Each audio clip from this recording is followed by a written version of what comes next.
घोडबंदरवर उलट रिक्षा चालवण्याची स्टंटबाजी. घोडबंदर रोडवरील पातलीपाडा ब्रिज येथे एका बेशिस्त रिक्षाचालकाने विरुद्ध दिशेने रिक्षा चालवत वाहतुकीच्या नियमांचे उल्लंघन केले. उलट रिक्षा चालवणाऱ्या या स्टंटबाज चालकावर अखेर चितळसर पोलीस ठाण्यात गुन्हा दाखल करण्यात आला आहे. कृष्णा गुप्ता 29 वर्ष असे रिक्षाचालकाचे नाव आहे.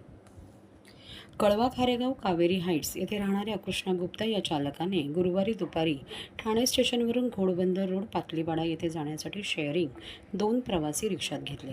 दरम्यान एका प्रवासी महिलेला पातलीपाडा ब्रिजखाली न सोडता रिक्षा थेट पुलावरून दामटवली.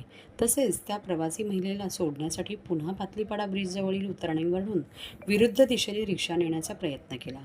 त्यामुळे या रस्त्यावर मोठी वाहतूक कोंडी झाली होती. या मुजोर रिक्षाचालकाला रस्त्यावरील अनेक वाहन चालकांनी समजावून सांगूनही गाडी मागे न घेता त्याने अरेरावी केली.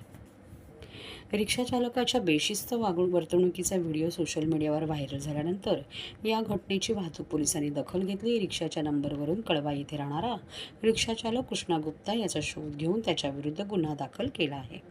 कासरवडली वाहतूक उपविभाग येथील नेमणुकीतील पोलीस हवालदार दत्तात्रय पवार यांनी दिलेल्या तक्रारीवरून पोलिसांनी गुन्हा दाखल केला आहे, अशी माहिती ठाणे वाहतूक पोलीस उपायुक्त पंकज शिरसाट यांनी दिली. व्हिडिओ व्हायरल झाल्यानंतर गुन्हा दाखल केला आहे.